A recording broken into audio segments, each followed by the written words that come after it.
You're Ned Stark's bastard, aren't you? Did I offend you? Sorry. Technically speaking, a bastard is just any child born out of wedlock. Lord Eddard Stark is my father. And Lady Stark is not your mother, making you the bastard. Medieval societies, including Westeros, tended to be more religious than our modern society, more superstitious in some ways. They knew nothing about genetics or DNA, but they had their own version of it, which is blood. Blood will tell. I'm just a bastard.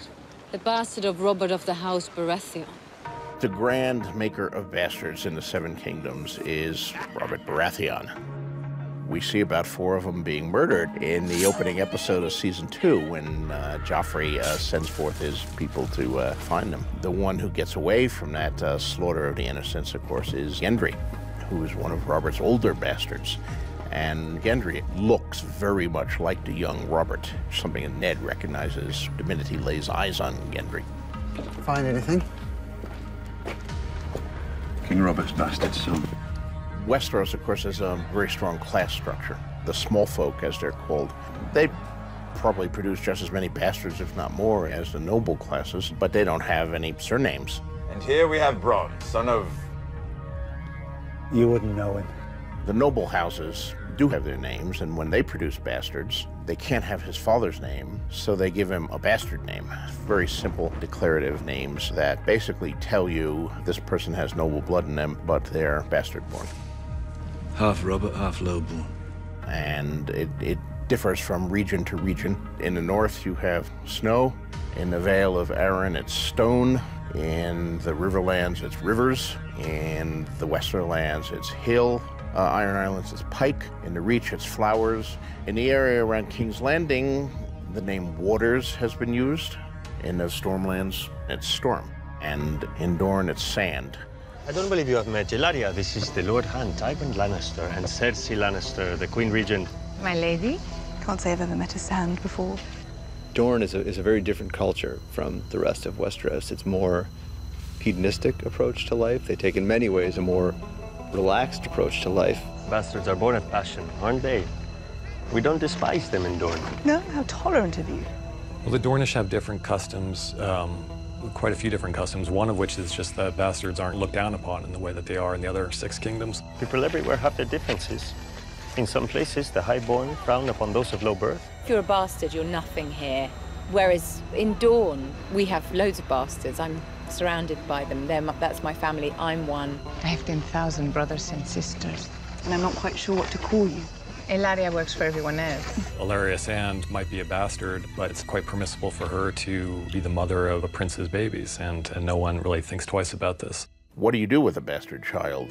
Every house does something different. Some will raise the bastard child as a member of the family, but the bastard child has no inheritance rights. A bastard boy with nothing to inherit, off to join the ancient order of the Night's Watch. A lot of bastards do gravitate to the wall. Jon Snow is not the only one up there by any means. Well, they're always welcome on the wall. No bastard was ever refused a seat there. Bastards can rise there to officers and command. Some of you bear the names of proud houses. Others only bastard names and no names at all. The wall is a more egalitarian society. Not completely by any means. It still tends to favor the sons of lords and the sons of great houses. Lord Snow here grew up in a castle, spitting down on the likes of you. You have Jon Snow, of course, who is probably the most famous bastard in the story. He's right up front, the bastard of Winterfell. I think Jon did have a choice to join the Night's Watch or not. He actively chose. He went to the Night's Watch to emulate his uncle Benjen, and eventually, I think in his head, to lead. He wanted to lead them.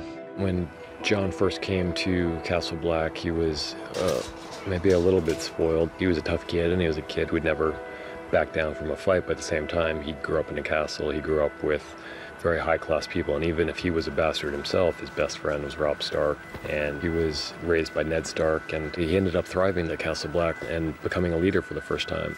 None of that would have come to pass, and none of that would have been the way it was if Jon Snow felt that he belonged in Winterfell.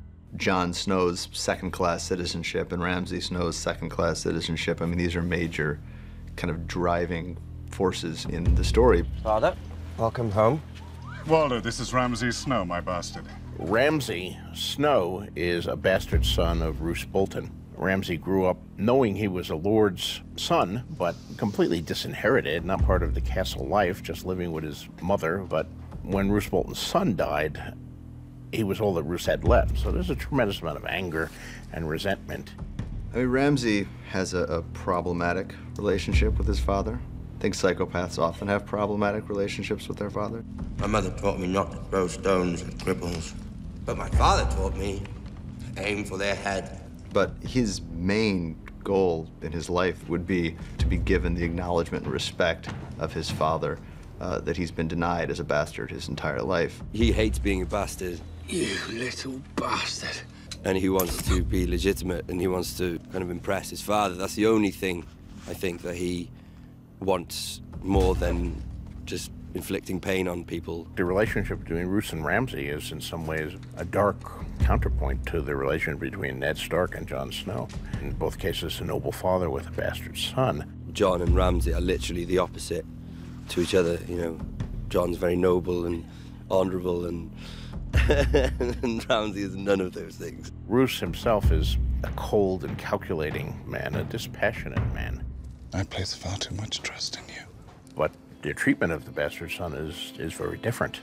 Ned keeps Jon Snow at Winterfell, and he's raised with Robb and Bran. He's, for all practical purposes, he's one of Ned's sons. You are a Stark. You might not have my name, but you have my blood. Ramsay gets nothing from Roose. The flayed man is on our banners. My banners, not yours. You're not a Bolton, you're a Snow. There's also some analogs here to the Tyrion-Tywin relationship. What the hell do you know about being a bastard? All dwarves are bastards in their father's eyes. Let me give you some advice, bastard. Never forget what you are. The rest of the world will not. Wear it like armor, and it can never be used to hurt you.